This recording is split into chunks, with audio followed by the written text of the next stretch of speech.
watching closely. What's the secret, Max? You just gotta find something you love to do and then do it for the rest of your life.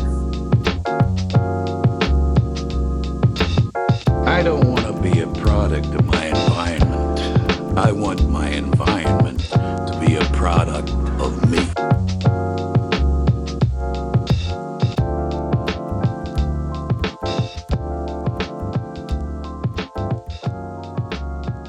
Hello, and welcome to The Establishing Shot, a podcast where we do deep dives into directors and their filmographies. We are taking a break from that endeavor this week to talk more with our guests from last week, Chasah and Charliese West.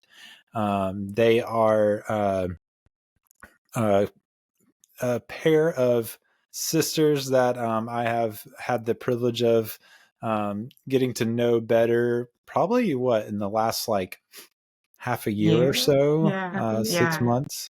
They have day jobs, as you would say. We kind of talked about that last week, but they their passion is screenwriting and directing and producing. And so, I'm bringing them back on after last week to have a discussion about screenwriting, because I think it's interesting and I wanted to ask them some questions about it. But if you want to hear more about some of the projects they've worked on, go back and listen to that intro from last week and check that out. But yeah, we'll jump right into this. Welcome back, Chasah and Charliese. Thank you. Thank you. We technically just finished recording the last one and recording another one now.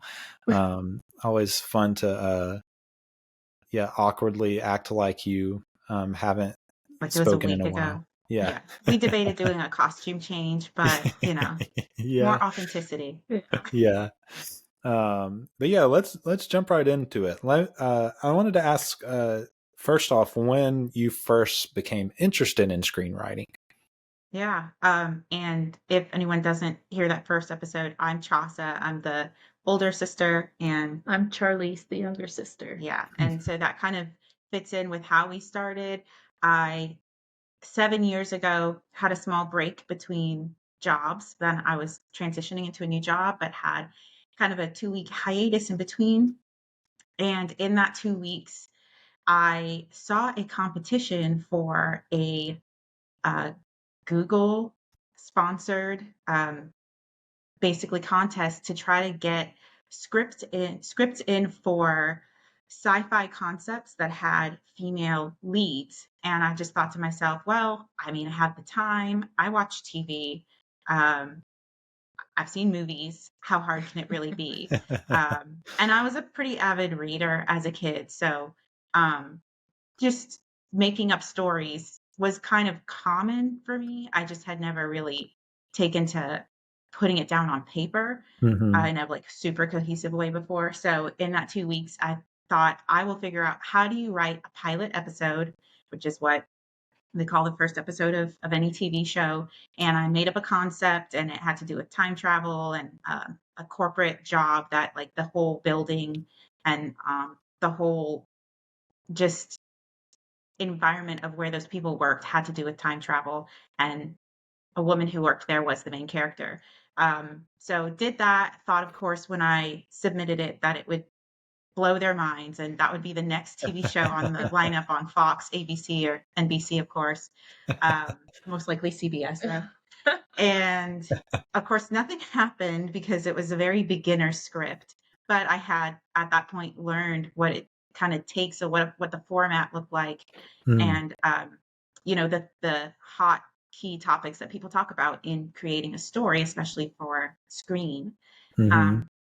And so again, nothing happened with it, but with that knowledge, I kind of kept going, and then I started winning a few contests, very local and very small. And Charliese, from her perspective, she can share a little, but she was more so, I'd say, an avid TV watcher.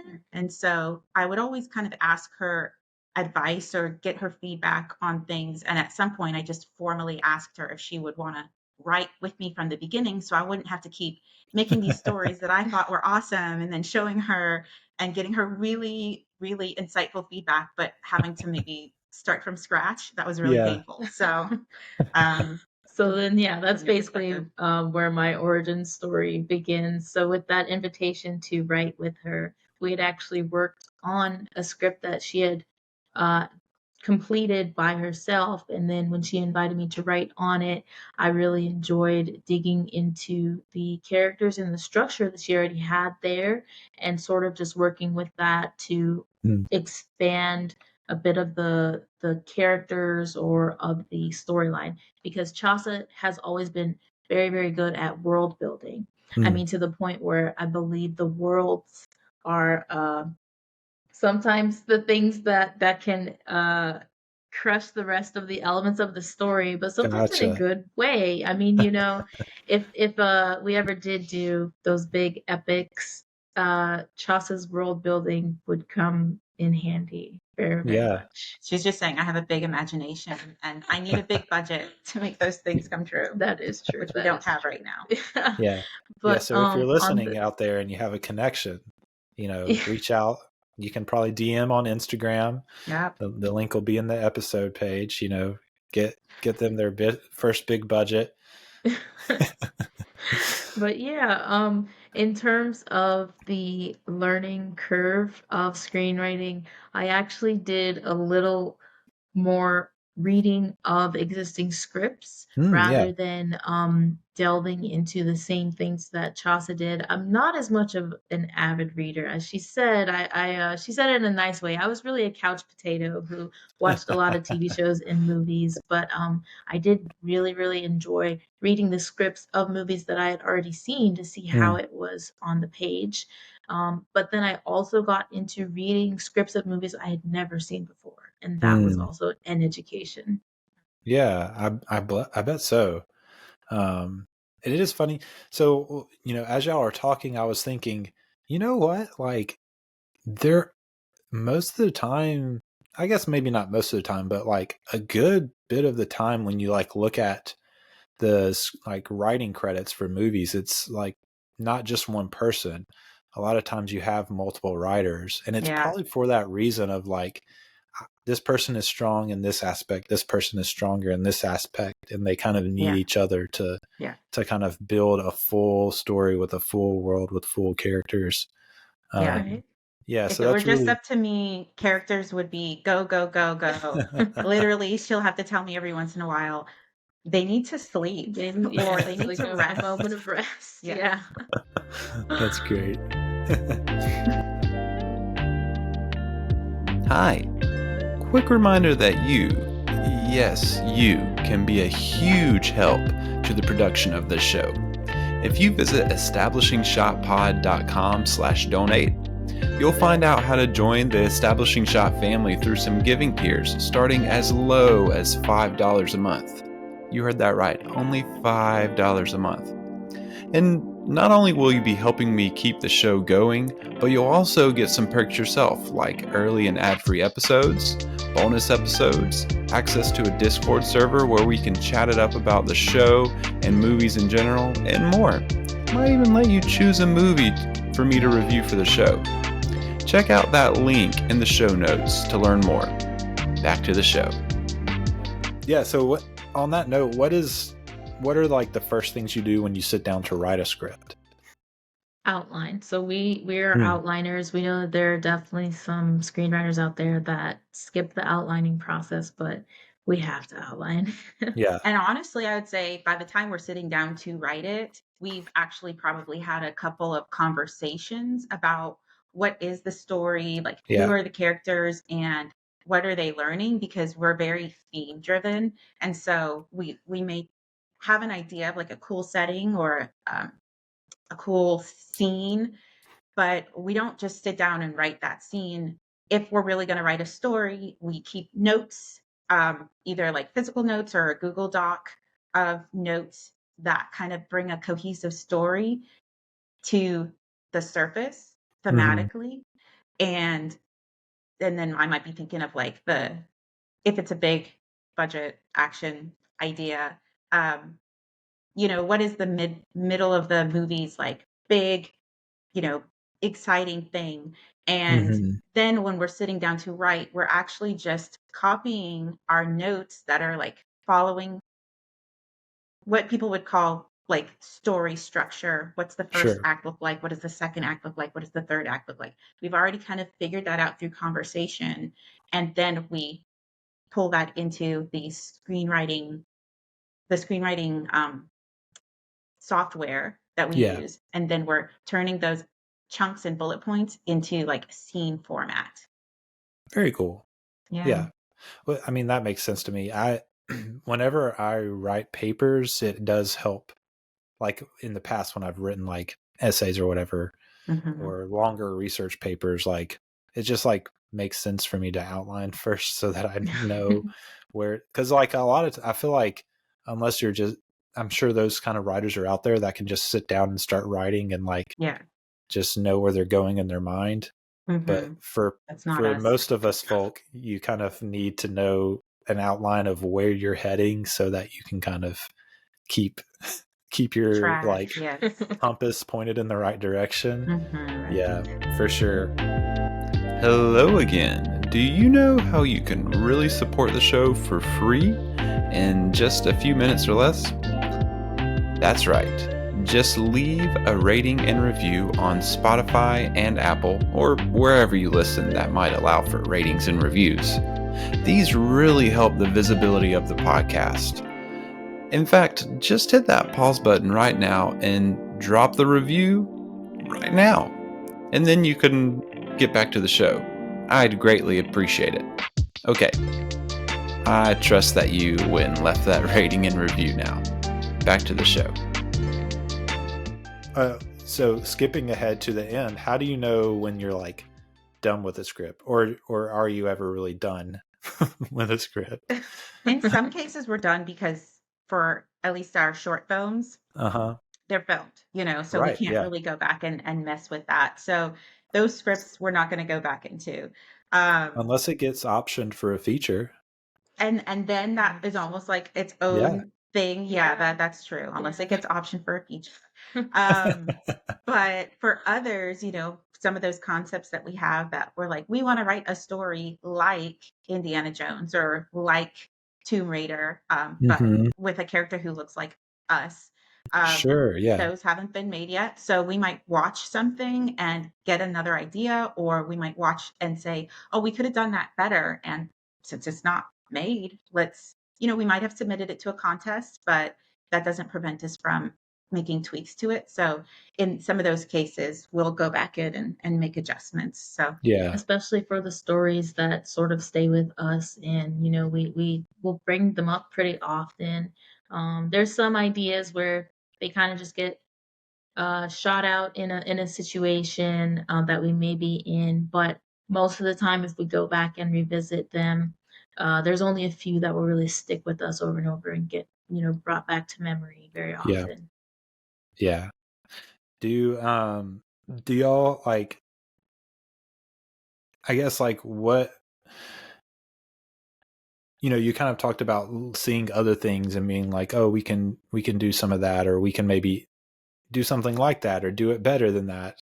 What are some, like, when you think about these are screenwriting inspirations, what are some of your biggest, like, maybe it's a specific screenwriter or a specific type of story? What are y'all's biggest inspirations for yeah.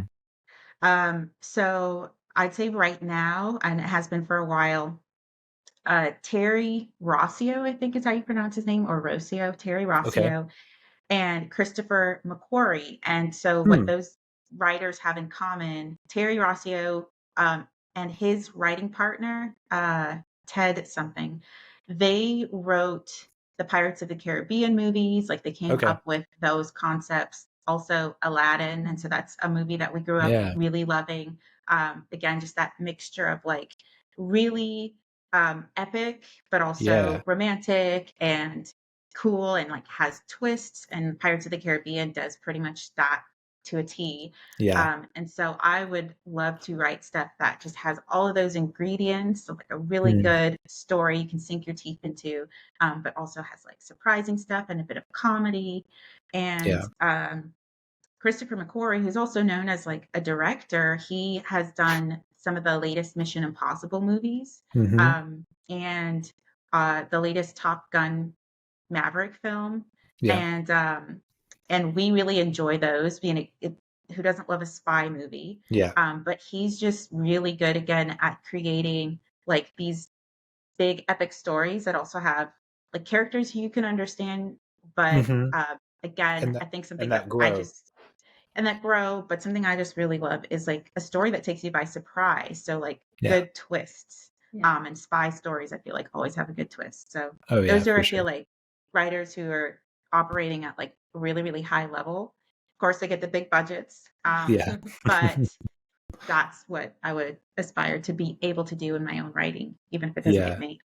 And one that I just want to insert in there, even though he's usually never credited for the writing side, but I could almost bet that he's very involved in the process because he's a producer and a director, is Sean Levy. He's done everything from Cheaper by the Dozen, the one with Hmm. Steve Martin, to Free Guy, to the Adam Project, the Netflix film, sci-fi film. He's Yeah. amazing. And you really love comedy too. Yes, Yeah. yes, and he Yeah. does a great job at that. Comedy with Yeah. heart. Yeah.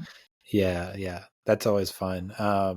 Yeah, that's really cool. It's interesting because like Christopher McQuarrie is also like pretty notoriously, especially with like the Mission Impossible films, like working with Tom Cruise, like kind of at making up stuff as they go, and like, oh, this would be a cool stunt. Let's write Around something that. around this stunt and Yeah. add it in. Yeah. I don't So know how he does that. That's yeah, also, I think, a special type of genius, yeah, because I don't improv in that way. But yeah. yeah, I But love his hey, talent. maybe one day you'll be able to. When you get to Christopher McQuarrie status, Yeah. you'll have matured into someone that can improv Chuck actors stunts off of with, cliffs. Yeah. yeah, with the next Tom Cruise. Um, yeah, I'm just dreaming for you right now, I I guess. love it. Please do. Take it. Hello there, listener. Don't you ever want more for your life? Don't you ever dream of surpassing the status of just podcast listener? Well, I've got good news. If you head on over to establishingshotpod.com and click the send a voicemail button on the right side of your screen, you can be featured on the podcast. I'd love to hear from you, whether it's a comment in response to an episode you liked, an opinion of mine you disagreed with, or just a question for me. And if you're too shy to have your voice featured, you can always email me at establishingshotpod@gmail.com. Don't settle for just being a podcast listener. Reach for the stars and get featured on The Establishing Shot. Back to the show. But yeah, our time's about up. I have one last question. What do you want to write about next? That's a good question. We would really love to do a short film that, somebody locally here in the Acadiana area would like to buy off of us. We're the type of writers that we have so many different ideas. We write them down in a Google Doc, and some of them we go back to, as we said, some of them we don't. But we would love to write a short script that somebody here would just, take and run with. That we think that would be really great. Any genre, we do grounded sci-fi, action. Except for horror. We don't really do horror. That's true. That is true. We don't do horror. And it would be within a reasonable budget. I know how to control myself when it's a short film, independent. But Yeah. and then I kind of simultaneous to that, I have been working on the music side of a story that we wrote that has to do with a young girl who lives here in like a fictional Louisiana town, and it's a town that is on the verge of flooding due to like Mm. coastal erosion and that heavy rain that comes, and that's called Swell. So that's a Yeah. project that we're kind of working on, and Okay. are excited to see the music come to life soon. Cool. Yeah, that's exciting. I'm excited to hear that. I'm also excited to see. Remind me again. So you have Heritage, which we talked about in the last one, that I have seen, was able to catch for that French Film Festival in New Orleans Yeah. online. Remind me what the other film y'all are trying to get into some festivals. What is that one called? Yeah. That one is called Never Even. It's a Never Even. Yeah. palindrome. Yes. From Never Even. this It's one's mine. Yeah. the same letters backwards and forwards, and that's Uh-huh. because that film is about two women who meet at a high school reunion and get into Former classmates. classmates, and they get into an altercation, a physical altercation, because with the local Art Spark grant that I was given to do it, I wanted to kind of step into directing something that was, touching upon those action Mm. lines that we kind of have spoken about, and essentially their interaction. How do I say it without like really spoiling it? It's you learn as the film goes along what is the actual cause of their fight, because the whole story is told in reverse. So we're seeing them Gotcha. fight first, and then we get to the point where the fight began. So Yeah. that's Never Even. And then just to touch upon Heritage, in case someone doesn't hear the first episode, that's about a young girl who lives in South Louisiana and is not in touch with her Creole language heritage. But when she has a visitor come and stay with her who basically only speaks what she sees or hears as French, that kind of sparks this desire to get in touch with that Creole language after her interaction with this other girl. Yeah. Yeah, and I did see that one, and yeah, I recommend trying to find a way to see it. Again, follow them on Instagram so that you can maybe see an eventual post of how you can catch these films. But yeah, Heritage, I thought it was a very sweet short film. It made me smile, which probably was part of your goal. Yeah. Thank you. And yeah, I'm looking forward to eventually seeing Never Even too. It sounds really interesting. I'm intrigued. We're glad that you smiled. We love things that are family friendly and Yeah. have good heartwarming element to them. So even Never Even, which is kind of these two girls having at it, it still has kind of a positive ending. Yeah. A good lesson at the end. Yeah, very cool. Well, again, I'll put in the episode show notes where you can follow Chasah and Charliese and keep an eye on their work. Yeah, I just really appreciate you guys coming on and giving some insight into at least what your screenwriting process looks like. I know there's many different personalities and processes, but it's fun to get some kind of in the head of a screenwriter insight. So thank you guys so much for coming on again and talking with us about. Thank you for having us, Eli. Yes, Yeah. thank you so much. We've enjoyed it. Absolutely. And maybe I'll be able to get you on again for an episode in a future series. Yeah. Let us know. Yeah, for sure. But yeah, that's all we have for this week's episode. Next week, we are going to be diving into E.T., the Extraterrestrial. So be looking forward to that. But that is all for this week. For Eli Price and Chasah and Charliese West, you've been listening to The Establishing Shot. We will see you next time. We were happy here. For a little while. But look, I figure it this way. Better to be king for a night than schmuck for a lifetime.